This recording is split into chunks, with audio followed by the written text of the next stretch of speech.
Assalamu alaikum wa rahmatullahi wa barakatuh, dear brothers and sisters. In the journey of a believer's life, the interplay between blessings and trials sent by Allah Subhanahu wa ta'ala creates a profound spiritual dynamic that shapes and refines a Muslim's character and soul. Understanding how to properly respond to both blessings and tests is an essential part of cultivating a strong and sincere relationship with Allah Subhanahu wa Ta'ala, leading ultimately to Rido, divine pleasure. 1. The dual nature of blessings and trials.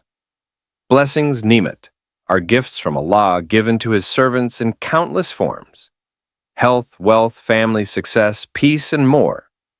Naturally, the initial and most appropriate response to blessings is shukr, gratitude.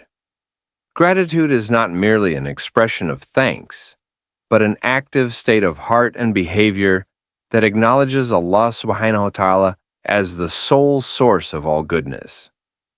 It propels a believer to use blessings responsibly, sharing with others, worshiping Allah more sincerely, and avoiding arrogance or neglect. On the other hand, trials, ibtila, come to test the believer's patience, sabir, and faith. Trials can range from minor inconveniences to severe hardships that shake one's entire existence. Patience in trials is not passive endurance, but an active trust and submission to Allah's wisdom, recognizing that these tests have purposes: to cleanse sins, elevate spiritual ranks, and draw the believer closer to Allah Subhanahu wa Ta'ala. 2. Complexity beyond gratitude and patience. While it might seem straightforward that blessings should be met with gratitude and trials with patience, the reality is more nuanced. Sometimes blessings can seduce the heart into complacency or arrogance, blinding the believer from remembering their source or responsibility. This leads to a dangerous spiritual state called istidraj, where blessings are actually a form of slow spiritual ruin, making one neglectful and distant from Allah Subhanahu wa Ta'ala. Similarly, trials are not always viewed with mere patience, but can be moments of intense spiritual growth. Trials awaken the heart, stir humility, and encourage repentance and sincere worship. Through trials, Allah Subhanahu wa Ta'ala tests the sincerity of a believer's connection and intention. 3. The wisdom in trials. The Prophet Muhammad Sallallahu Alaihi Wasallam, peace be upon him, taught that those who are closest to Allah Subhanahu wa Ta'ala and hold the most pious positions are tested the most intensely. This reminds believers that trials are not punishments, but signs of Allah's special care. Difficulties serve as spiritual purifiers and also demonstrate to the believer the transient nature of worldly life and the eternal nature of the hereafter. 4. Proper response to blessings. True gratitude involves more than words. It requires transforming blessings into opportunities for good deeds, increased worship, and caring for others. When Allah Subhanahu wa Ta'ala grants ease or success, believers should deepen their humility, remembering that every good comes from Him, and that support might also come from the prayers of others, including loved ones and even strangers. Believers are cautioned against arrogance or superiority stemming from blessings, be it knowledge, piety, family, or material gains.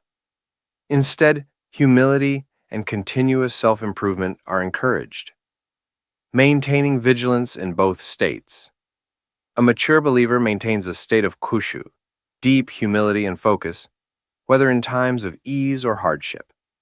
Al-Quran Surah Al-Mu'minun 60 teaches that true believers are never fully complacent about their deeds, always fearing that their efforts might fall short before Allah's infinite standards. This constant vigilance leads to a balanced spiritual life where one is neither despondent in trials nor heedless in blessings, but always striving for better faith and deeper connection.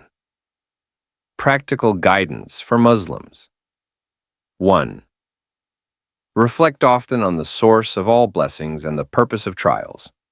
2. Use blessings to serve Allah Subhanahu wa Ta'ala and benefit others, avoiding pride. 3. Face trials with patience and active reliance on Allah Subhanahu wa Ta'ala, using them as chances for repentance and growth. 4. Seek support through prayer, reading Quran, and surrounding oneself with a righteous community. And the last, continually monitor one's intentions and actions, seeking Allah's pleasure above all. Dear brothers and sisters, may we all be able to properly understand the nature of blessings and trials in this life. Blessings should bring us closer to Allah through gratitude and good deeds, while trials should be faced with patience, full of trust, and always remembering that all of these are forms of Allah's love, so that we become better and more pious servants. Thank you for watching. I hope today's message strengthens and inspires to you. Don't forget to like, share, and subscribe to this channel for more inspiring content. See you in the next video. Warm regards and stay motivated. Wassalamu alaikum wa rahmatullahi wa barakatuh.